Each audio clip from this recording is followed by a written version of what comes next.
काफ़ी मेहमान जा चुके थे, लेकिन अभी भी कुछ मेहमान घर में थे।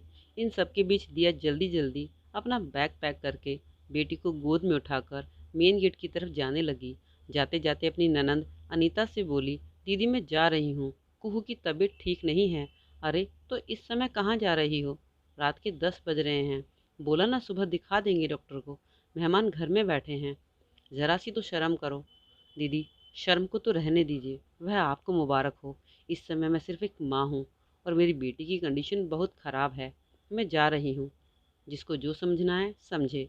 एक हाथ में अपना बैग घसीटते हुए दूसरे हाथ में अपनी बेहोश बेटी को थामे वह जैसे तैसे सोसाइटी के मेन गेट तक पहुंची। देखा तो ऋचा दीदी और नरेंद्र जीजा जी अपनी कार में उसी का इंतज़ार कर रहे थे। दिया को देखते ही दोनों कार से उतरकर झट से आगे आए। ऋचा दीदी ने बच्ची और दिया को संभाला तो जीजा जी ने बैग लेकर डिग्गी में डाला और सीधा अपने क्लिनिक ले गए। क्लिनिक पहुंचते ही फटाफट बच्ची का इलाज शुरू हुआ। ऋचा दीदी ने जब दिया के सर पर अपना हाथ रखा तो दिया टूट गई और एक बच्चे की तरह फूट फूट कर रोने लगी। दीदी कुहू ठीक तो हो जाएगी ना? मुझे बहुत डर लग रहा है दीदी, मेरी बच्ची। दिया दिया मेरी बात सुनो, वो ठीक हो जाएगी, कुछ नहीं होगा उसे, बस तुम हिम्मत रखो। पर दीदी वो तो बेहोश हो गई है। तुम्हारे जीजा जी इसका इलाज कर रहे हैं ना? सब ठीक होगा। पर तुमने पहले ही मुझे फ़ोन क्यों नहीं कर दिया? मुझे अनिता दीदी से ये उम्मीद नहीं थी। मुझे लगा वो मेरी हेल्प करेंगी, पर वो तो अपने पैसे और पैसे वाले रिश्तेदारों में ही बिज़ी थी। अरे अपनी फूल सी भतीजी के लिए ही टाइम नहीं था उनके पास। दिया क्या तू जानती नहीं है कि तेरी ननंद कैसी है? हमेशा अमीरी झाड़ती रहती है। मैं उन्हें कभी माफ़ नहीं कर सकती। उन्होंने मेरा अपमान तो किया ही है, साथ में मेरी बेटी की भी ये हालत उन्हीं की वजह से है। जानती हो दीदी, मैं तो यह सोच कर आई थी कि अब है तो सीमा पर अपनी ड्यूटी निभा न रहे हैं, तो मैं ही दीदी का निमंत्रण स्वीकार करके चली जाती हूँ। उनकी मैरिज एनिवर्सरी पर यहाँ आई तो रत्ती भर का भी सम्मान नहीं मिला मुझे। ऋचा दीदी, मैं उनके घर मेहमान बनकर गई थी और जानती हो मुझे उन्होंने कहाँ सुलाया? उनके रूम में पलंग और वॉशरूम के बीच में जो जगह थी वहीं फर्श पर। 9 बजे तक जब मुझे चाय नहीं मिली तो मैं खुद ही जाकर किचन में चाय बनाने लगी।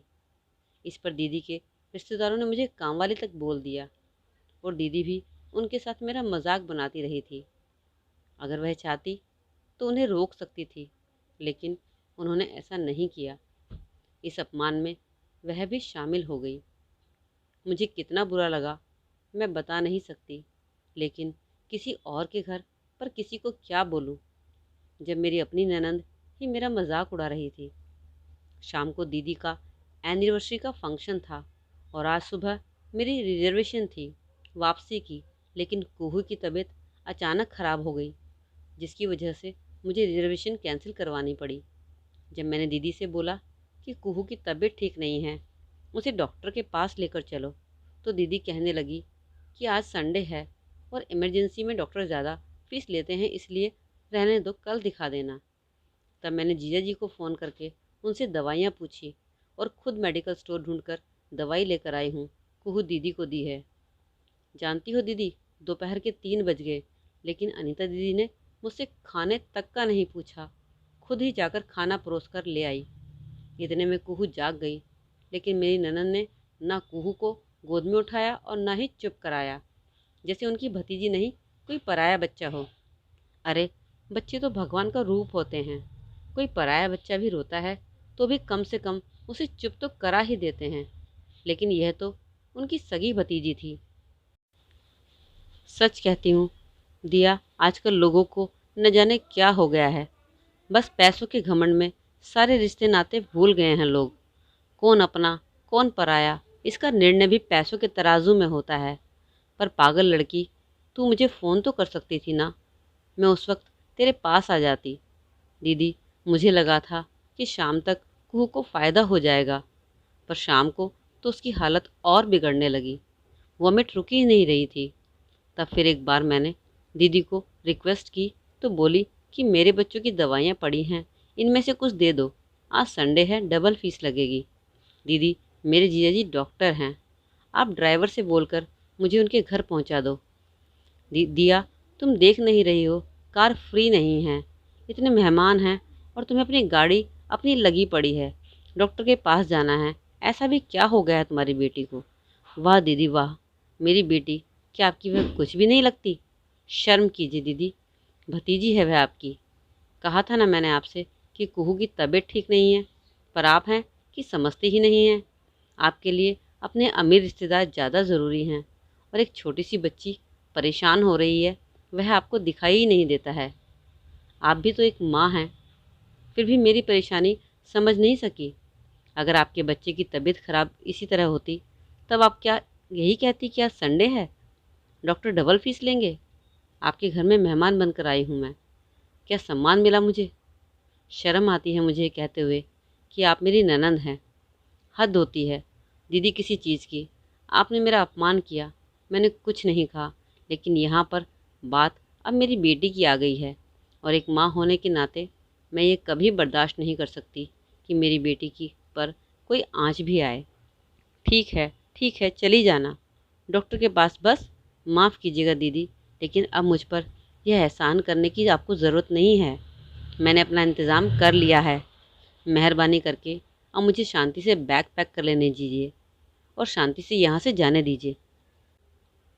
मेरी बात सुनकर दीदी गुस्से में भुनभुनाती हुई वहाँ से चली गई। अनिता दीदी के जाने के बाद मैंने सबसे पहले आपको फ़ोन किया। मुझे पता था कि ऐसे समय पर एक आप ही हैं जो इस अनजान शहर में मेरी मदद कर सकती हैं, और हुआ भी वही।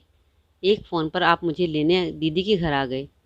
जानती हो दीदी, बैग पैक करते हुए मैं बस यही सोच रही थी कि क्या अमीर लोगों के पास दिल नहीं होता। इतना बड़ा फंक्शन किया था दीदी ने एक नन्ही सी जान के लिए, उनके पास पैसे नहीं थे। अरे नहीं थे तो क्या हुआ, कम से कम मदद तो कर देती।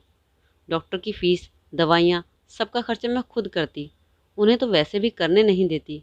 एक फ़ौजी की बीवी हूँ, मेरा पति सीमा की सुरक्षा में है और यहाँ उनकी बीवी और बच्चे के साथ उनकी अपने रिश्तेदार ये व्यवहार कर रहे हैं। क्या सिर्फ पैसा ही सब कुछ है क्या दीदी? दीदी, सिर्फ अपने अमीर रिश्तेदार ही मायने रखते हैं। वह पैसे के नशे में इतनी अंधी हो चुकी हैं कि उन्हें अपना मायका भी नज़र नहीं आता। बस कर दिया, अब शांत हो जा। कुछ लोग होते ही ऐसे हैं, उनके लिए सिर्फ पैसे ही मायने रखते हैं। तू यह सब कुछ छोड़ और बच्ची पर ध्यान दे। कुछ नहीं, आंखें बंद कर कर मेरे कंधे पर सर रख ले, तुझे अच्छा लगेगा। कुछ समय बाद जीजा जी ने आकर बताया कि बच्ची खतरे से बाहर है।